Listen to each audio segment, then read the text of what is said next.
നയൻസ് ടോക്കിലേക്ക് വീണ്ടും സ്വാഗതം.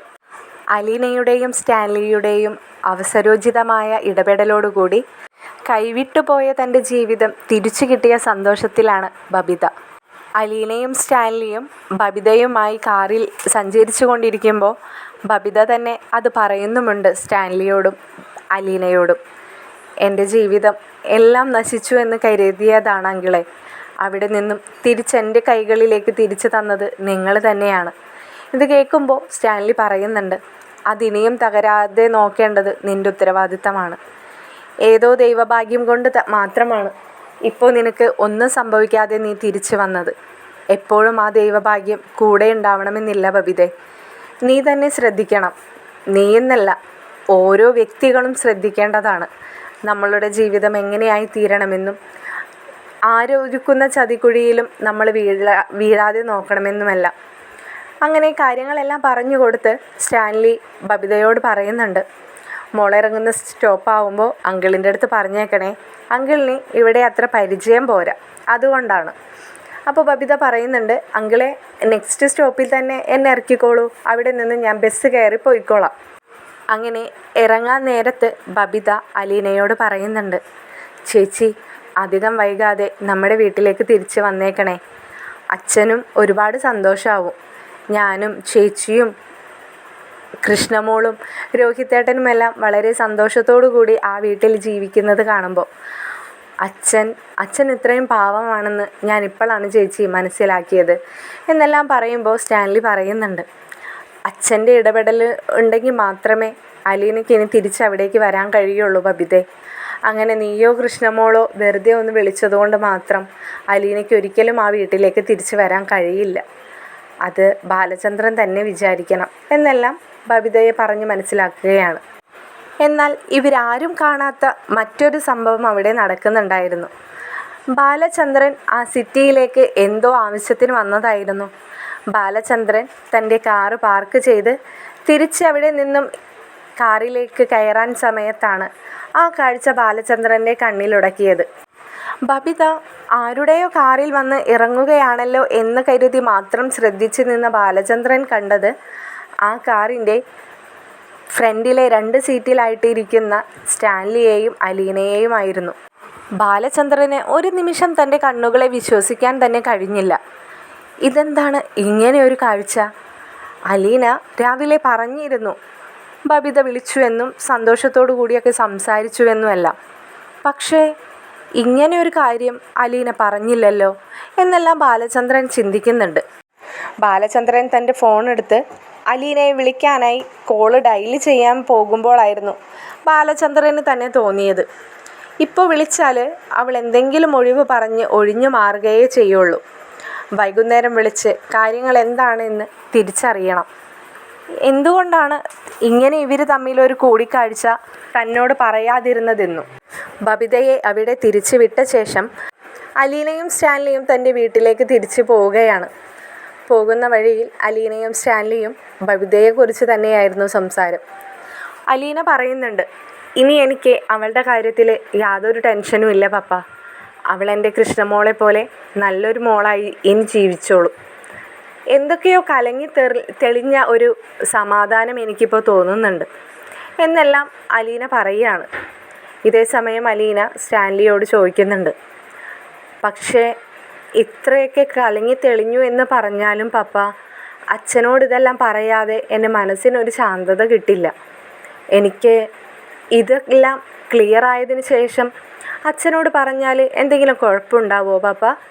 അപ്പോൾ സ്റ്റാൻലി തന്നെ പറയുന്നുണ്ട്, പറയുന്ന രീതി പോലെ ഇരിക്കും കാര്യങ്ങൾ. നീ പറയുമ്പോൾ വളരെ ഡീറ്റെയിലിംഗ് ആയിട്ടൊന്നും പറയണ്ട. എത്ര വന്നാലും തൻ്റെ മകളുടെ ഫോട്ടോസും വീഡിയോസും എല്ലാം കാണാൻ പാടില്ലാത്ത രീതിയിൽ മറ്റൊരാളുടെ ഫോണിലുണ്ടായിരുന്നു എന്നൊക്കെ അറിയുമ്പോൾ ഏതൊരച്ഛനായാലും അതൊന്നും സഹിക്കാൻ കഴിയില്ല.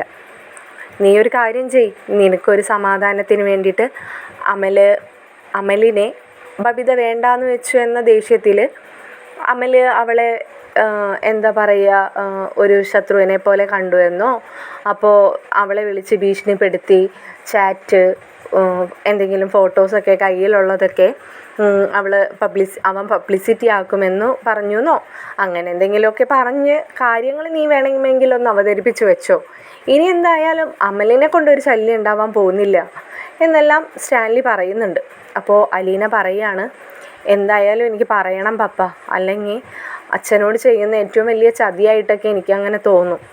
കാരണം ഞാനിപ്പോൾ അവരോട് രണ്ടാളോടും അച്ഛനെ അറിയണ്ട, അച്ഛനെ അതൊന്നും താങ്ങാൻ കഴിയില്ലെന്നൊക്കെ ഞാൻ തന്നെയാണ് പറഞ്ഞു മനസ്സിലാക്കിയത്.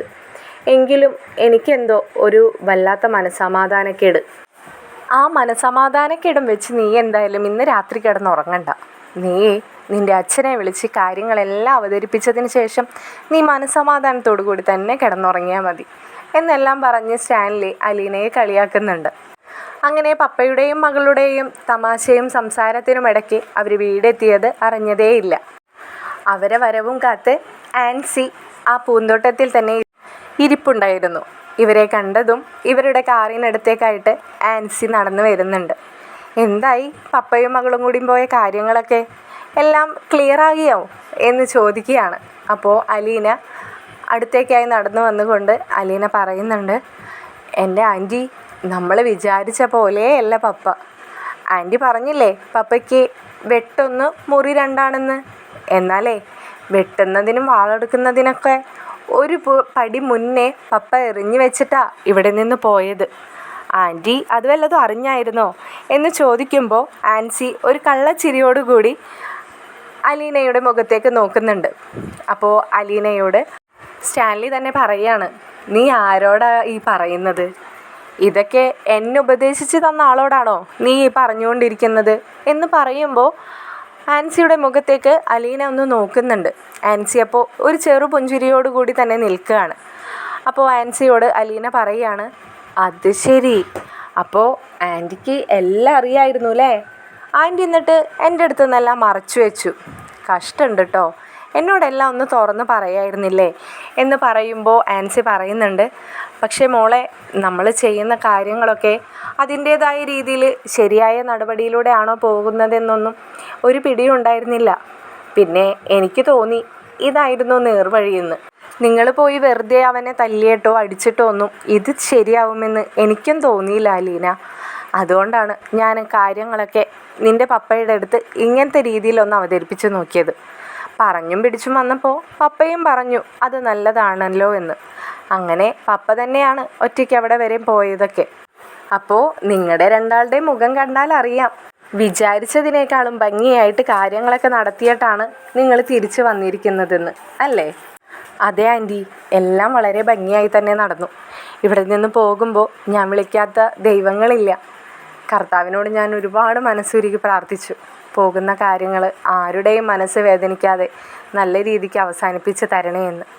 പക്ഷേ അമലിൻ്റെ വാക്കുകളൊക്കെ കേട്ടപ്പോൾ ഞാൻ ആകെ ഷോക്കായ ആൻറ്റി. അവനൊക്കെ എങ്ങനെയാണ് ഇത്രയ്ക്ക് മനസ്സോടു കൂടി സംസാരിക്കാൻ കഴിയുന്നതെന്ന് എനിക്ക് മനസ്സിലാകുന്നില്ല എന്നെല്ലാം അലീന വളരെ വിഷമത്തോടു കൂടി പറയുകയാണ്. അപ്പോൾ ഇതേ സമയം സ്റ്റാൻലി അവരുടെ അടുത്തേക്ക് നടന്ന് വരുന്നുണ്ട്.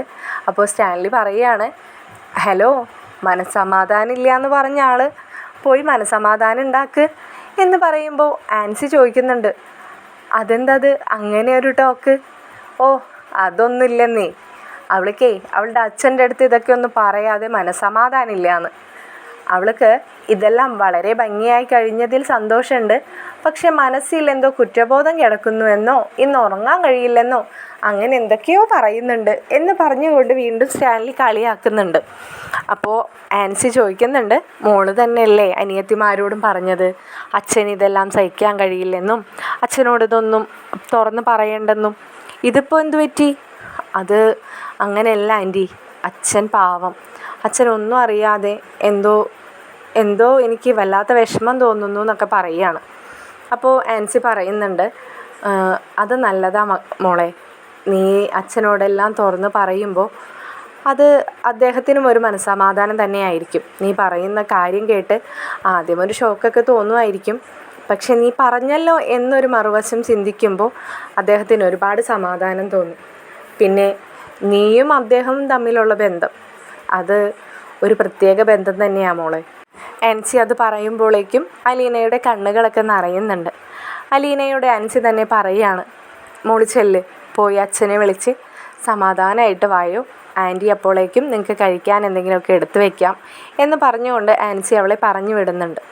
അലീന അകത്തേക്ക് പോകുമ്പോൾ ആൻസി സ്റ്റാൻലിയോടായി പറയുന്നുണ്ട്, വളരെ നല്ല കുട്ടിയാണല്ലേ, ഇതിനെ ആരുടെ സ്വഭാവമാണാവോ കിട്ടിയിരിക്കുന്നത്, അത് ആരുടെയാണെന്നൊന്നും പറയാൻ പറ്റത്തില്ലടോ, അവളെ വളർത്തിയ അമ്മയുടെ സ്വഭാവമാണ് അവൾക്ക്, അല്ലാതെ അവളെ ജനിപ്പിച്ച അച്ഛൻ്റെയോ പ്രസവിച്ച അമ്മയുടെയോ ഒന്നുമല്ല, അവൾ തീർത്തും മറ്റൊരാളാണ്, അവളെ വളർത്തിയവരുടെ ഗുണമാണ് അവളിലുള്ളത്. ഇതെല്ലാം ചോദിക്കാനും പറയാനും അങ്ങനെ ജീവിച്ചൊരു പെൺകുട്ടിയാണല്ലോ, ആരെയും വേദനിപ്പിക്കരുത്, ആരുമില്ലാത്തവർക്ക് ആരെങ്കിലുമൊക്കെ ആയിത്തീരണം, അങ്ങനെയൊക്കെയൊരു സ്വഭാവമായിപ്പോയി, എന്തായാലും എനിക്ക് അഭിമാനിക്കാം അല്ലേ?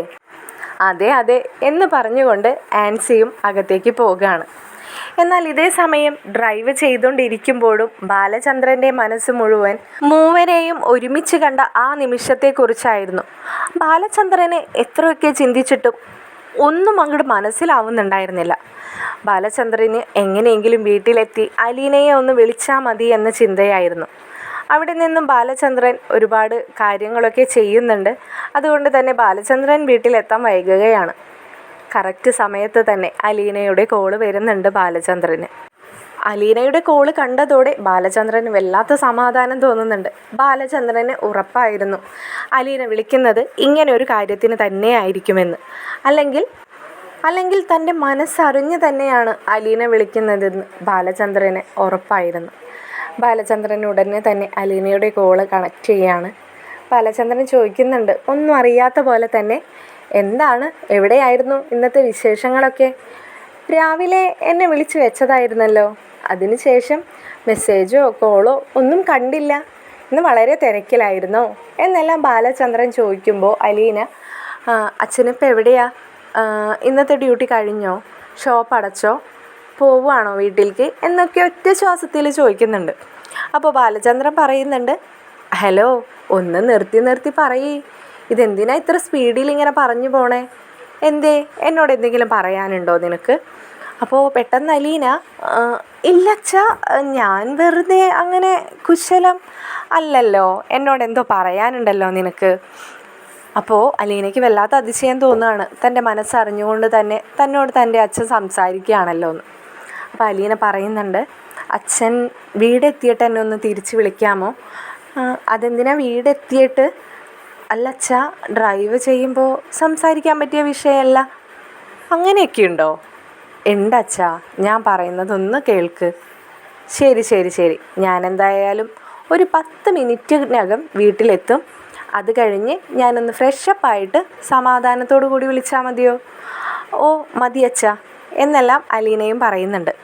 അച്ഛൻ എന്നെ എന്തായാലും വിളിച്ചേക്കണേ, എന്നാലേ എനിക്കിന്നൊന്ന് കിടന്നുറങ്ങാൻ കഴിയുള്ളൂ എന്നൊക്കെ പറയുന്നുണ്ട്. അപ്പോൾ ബാലചന്ദ്രൻ ചോദിക്കുകയാണ്, അത്രയ്ക്ക് സീരിയസ് ആണെങ്കിൽ നീ പറഞ്ഞോടി. ഇല്ല അച്ഛാ, അച്ഛനൊന്ന് ഫ്രീ ആയിരിക്കുമ്പോൾ മാത്രമേ എനിക്കതൊക്കെ സംസാരിക്കാൻ പറ്റുള്ളൂ. ഇപ്പം ഞാൻ കോള് കട്ട് ചെയ്യുകയാണേ, അച്ഛനെ നിന്നെ തിരിച്ച് വിളിച്ചാൽ മതി എന്ന് പറഞ്ഞുകൊണ്ട് ബാലചന്ദ്രനും അലീനയും കോള് കട്ട് ചെയ്യുന്നുണ്ട്.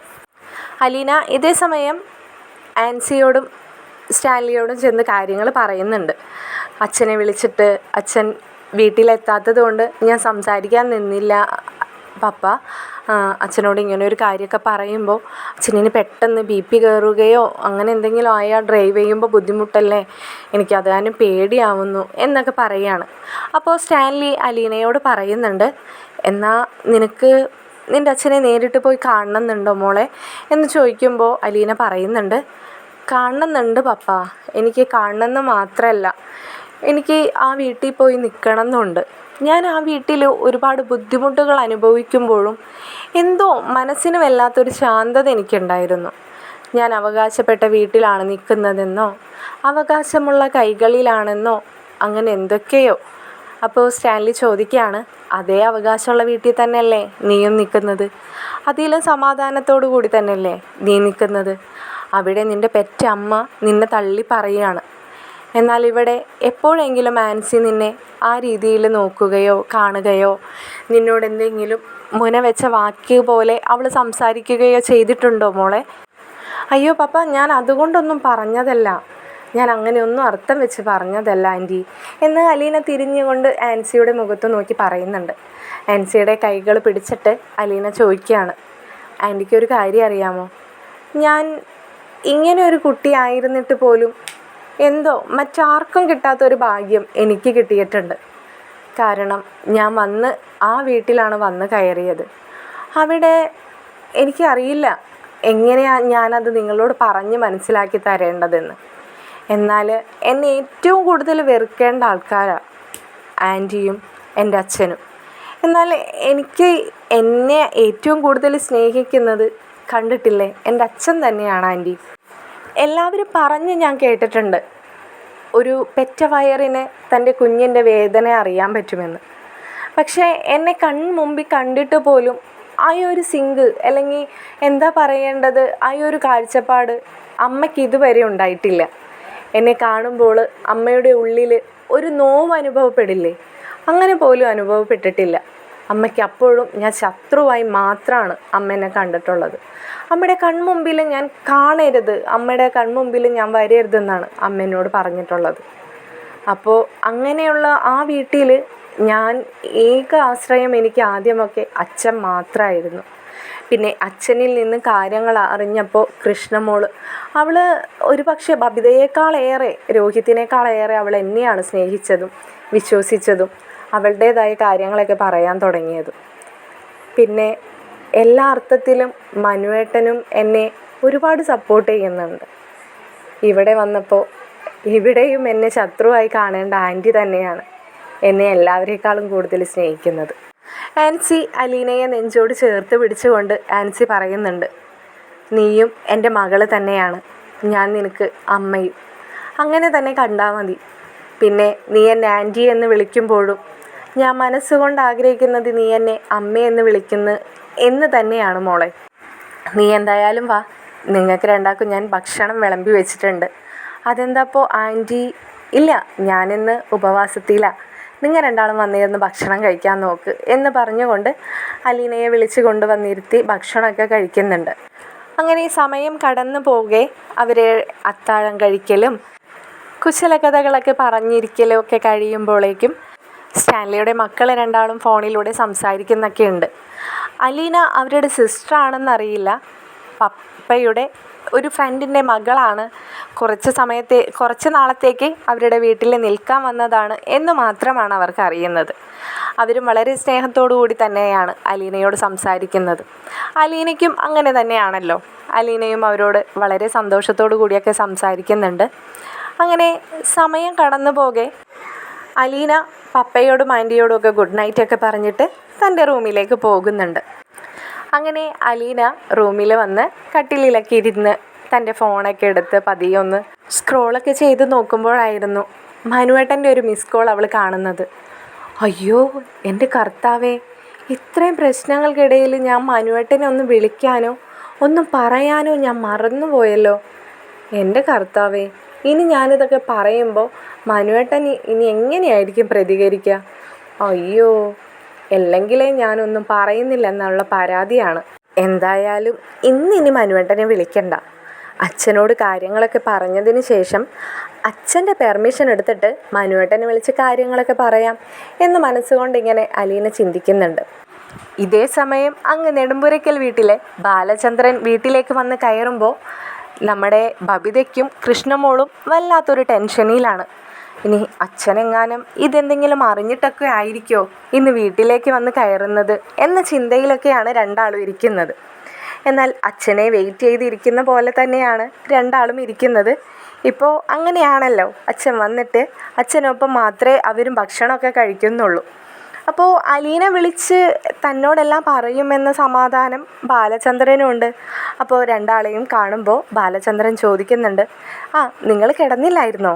ലേറ്റായപ്പോൾ ഞാൻ വിചാരിച്ചു നിങ്ങൾ ഫുഡ് കഴിച്ച് കിടന്ന് കാണുന്നു. ഇല്ല അച്ഛാ, ഞങ്ങളെന്തായാലും അച്ഛൻ വന്നിട്ടല്ലേ കഴിക്കാറുള്ളൂ എന്ന് കൃഷ്ണമോൾ പറയുന്നുണ്ട്. മുത്തശ്ശിക്ക് ഭക്ഷണമൊക്കെ കൊടുത്തായിരുന്നു മോളെ? അത് ആ ആൻറ്റി കൊടുത്തായിരുന്നു അച്ഛാ.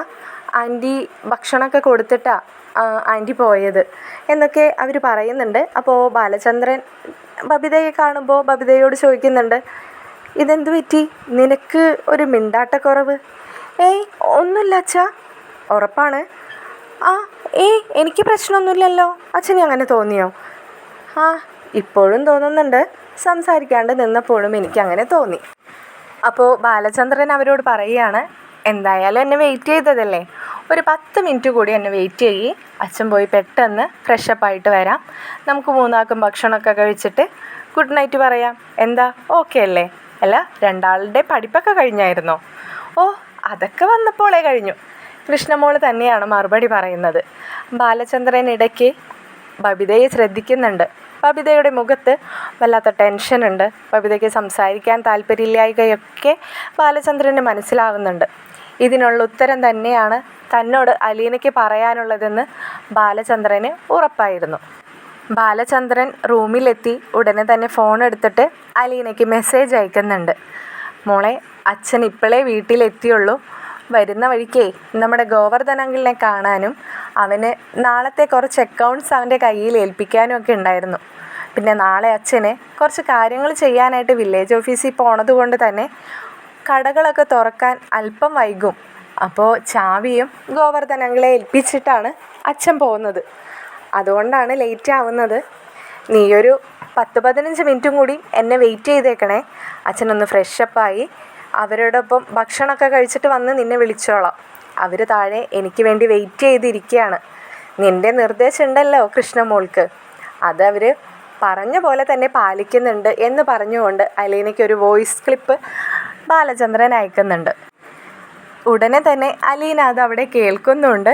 അതിന് മറുപടിയായിട്ട് അലീന പറയുകയാണ്, അച്ഛാ, ഇന്ന് അച്ഛൻ വിളിച്ച് അച്ഛനോട് സംസാരിച്ചതിന് ശേഷം മാത്രമേ ഞാൻ ഉറങ്ങുള്ളൂ എന്നല്ല, എനിക്കതിന് പറ്റത്തുള്ളൂ. അച്ഛൻ സമാധാനമായിട്ട് ഭക്ഷണമൊക്കെ കഴിച്ചിട്ട് വന്നാൽ മതി, ഞാനിവിടെ വെയിറ്റ് ചെയ്യാമെന്ന് പറഞ്ഞിട്ട് അലീനയും അപ്പോൾ തന്നെ തിരിച്ച് മെസ്സേജ് അയക്കുന്നുണ്ട്. ഇതുകൂടി കണ്ടതോടെ ബാലചന്ദ്രൻ പോയി ഫ്രഷപ്പായി താഴെ പോയിരുന്ന് അവരോടൊപ്പം ഭക്ഷണമൊക്കെ കഴിക്കുകയാണ്. ബാലചന്ദ്രൻ അപ്പോൾ ഒരിക്കൽ പോലും പ്രതീക്ഷിക്കുന്നില്ല തന്നോട് അലീനയ്ക്ക് പറയാനുള്ളത് ഇത്രയും ഗൗരവമുള്ളൊരു വിഷയമായിരിക്കുമെന്ന്. ബാലചന്ദ്രൻ ഇടയ്ക്ക് ബബിതയുടെ മുഖത്തേക്ക് നോക്കുമ്പോൾ ബാലചന്ദ്രന് ഒരു ചെറിയൊരു ടെൻഷൻ തോന്നുന്നുണ്ട്. ബബിതയ്ക്ക് എന്തോ വല്ലാത്ത ടെൻഷൻ അനുഭവപ്പെടുന്നുണ്ട്. അതിന് തനിക്ക് താങ്ങാൻ കഴിയുന്നതിലും അപ്പുറത്തേക്കായിരിക്കുമോ എന്നൊരു ചെറിയൊരു ടെൻഷൻ. എങ്കിലും അലീനയാണ് തന്നോട് പറയാൻ പോകുന്നത് എന്നൊരു സമാധാനവും ബാലചന്ദ്രനുണ്ടായിരുന്നു. തുടർന്നുള്ള എപ്പിസോഡുമായി ഉടൻ തന്നെ ഈ ചാനലിലൂടെ വരുന്നതായിരിക്കും. നിങ്ങൾക്ക് ചാനലും വീഡിയോസും ഇഷ്ടപ്പെടുന്നുണ്ടെങ്കിൽ അഭിപ്രായങ്ങൾ കമൻറ്റിൽ അറിയിക്കാനും ചാനൽ സബ്സ്ക്രൈബ് ചെയ്യാനും മറക്കരുതേ. ശുഭരാത്രി.